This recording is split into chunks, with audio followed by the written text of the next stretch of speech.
नमस्कार साथियों। तो आज है 17 अप्रैल 2026। दोस्तों, पहले आप मेरे बात को ध्यान से समझने की कोशिश करना।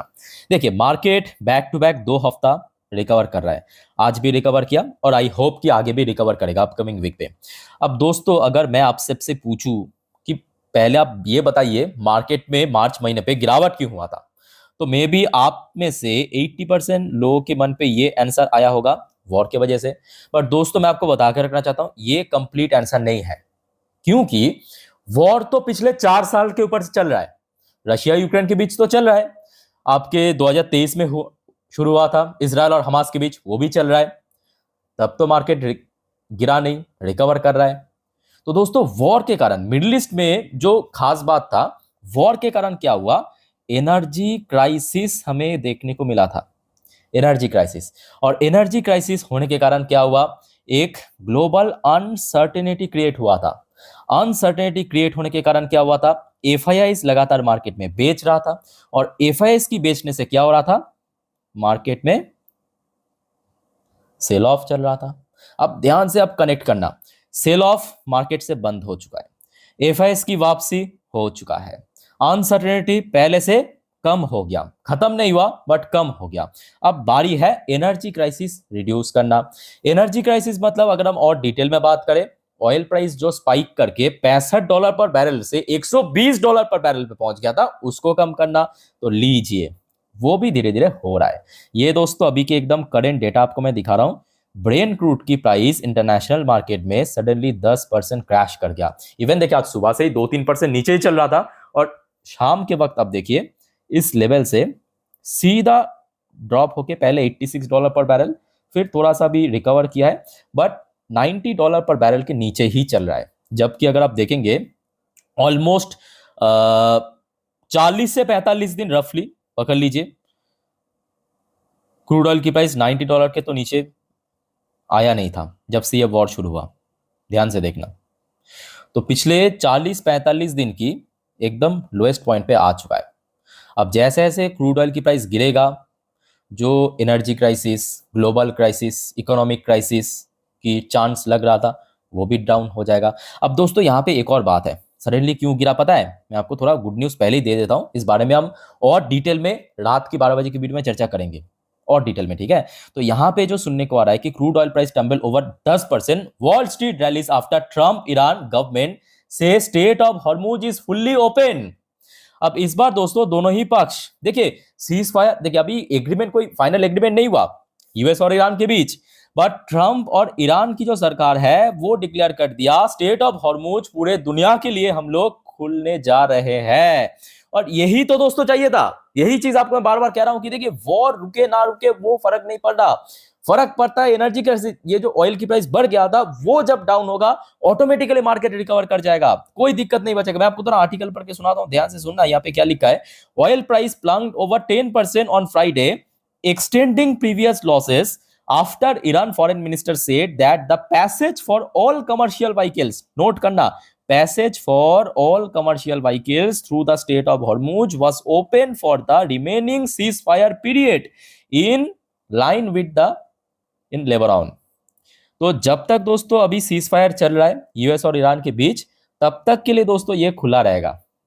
तो मतलब एक बहुत बड़ा होप आप कह सकते हो कि आगे अगर एग्रीमेंट हो गया, तो कहीं ना कहीं देखा जाए ये जो क्राइसिस चल रहा है ये और रिड्यूस हो जाएगा, और रिड्यूस हो जाएगा। समझ आ चुका है? यहाँ तक मार्केट के लिए गुड न्यूज़। और इसके बाद क्या हुआ, यूएस मार्केट गेन हो गया, गिफ्ट निफ्टी रिकवर कर गया, जो आपको मैं नेक्स्ट वीडियो में दूंगा। अब दोस्तों, इसके साथ साथ एक और सवाल जुड़ जाते हैं कि देखिए, ऑयल प्राइस तो गिरा है, ऑयल प्राइस गिरने के कारण बहुत सारे सेक्टर, बहुत सारे कंपनीज को एक्चुअली बेनिफिट मिलेगा, मतलब इनडायरेक्टली नहीं, डायरेक्टली बेनिफिट मिलेगा। आइए उस बारे में पूरा जानकारी आपको मैं देता हूं, पर उसके पहले दोस्तों आप सभी को रिक्वेस्ट करूंगा, अगर आपको वीडियो अभी तक अच्छा लगे, इन्फॉर्मेटिव लगा, प्लीज वीडियो को लाइक करना, और प्लीज दोस्तों चैनल को फटाफट सब्सक्राइब कर लीजिए, इस प्रकार की मतलब लाइव अपडेट, तुरंत अपडेट पाने के लिए। और ऑलरेडी दोस्तों आज मैं दिन की 3 वीडियो दे भी चुका हूं आप लोगों को, अगर आपने नहीं देखा एक बार चेकआउट करके जरूर आना, जो कि मार्केट के लिए बहुत इंपॉर्टेंट है, ठीक है? तो प्लीज दोस्तों चैनल को सब्सक्राइब भी करके रखना। अच्छा, सबसे पहली बात कि देखिए, ऑयल प्राइस जैसे ही बढ़ गया था, जितने भी ऑयल रिफाइनरी सेक्टर की कंपनी है वो पिट रहा था, उसमें रिकवरी होगा।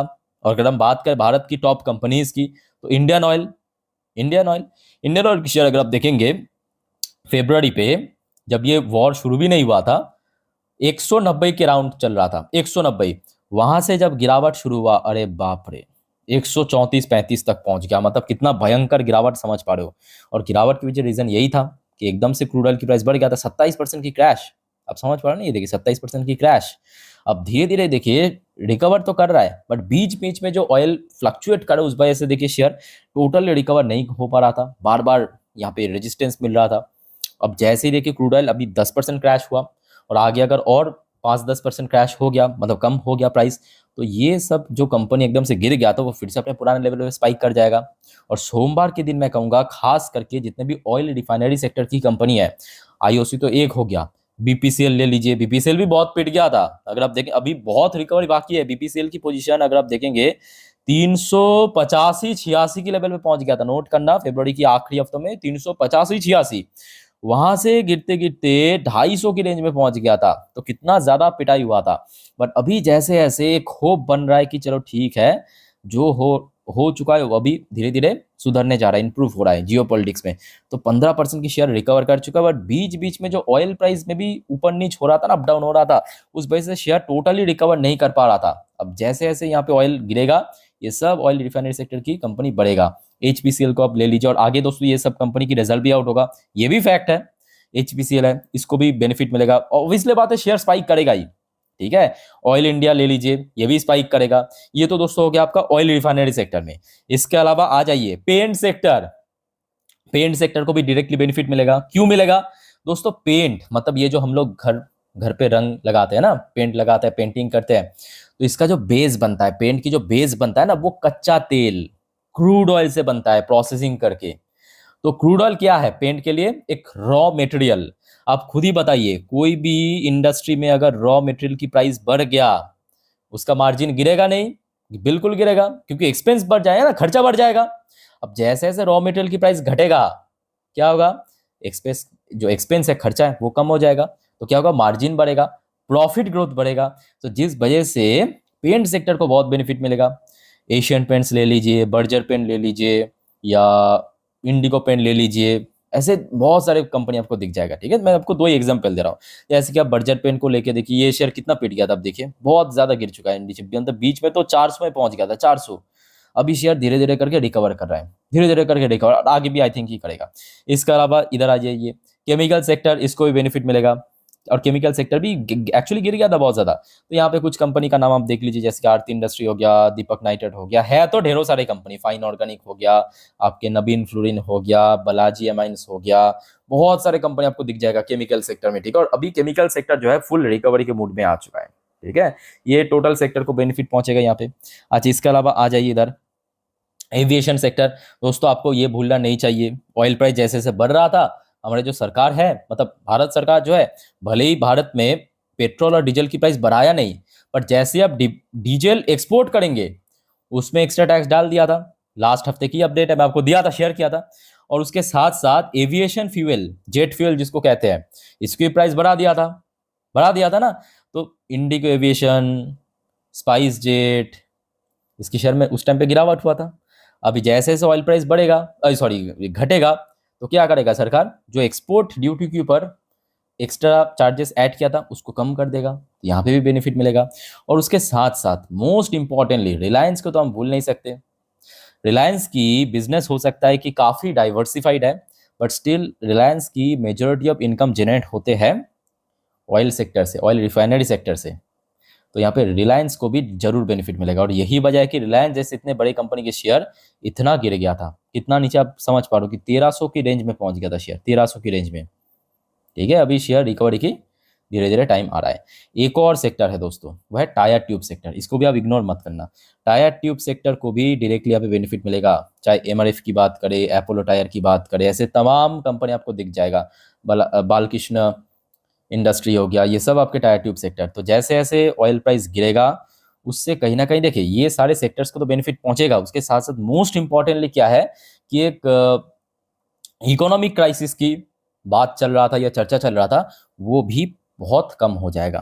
तो आशा रखता हूँ जितना जल्दी एनर्जी क्राइसिस कम होगा, इकोनॉमिक क्राइसिस कम होगा, उतना ही जल्दी कहीं ना कहीं मार्केट से अनसर्टेनिटी घटेगा और मार्केट फिर से वापस तैयार हो जाएगा रिकवरी करने के लिए।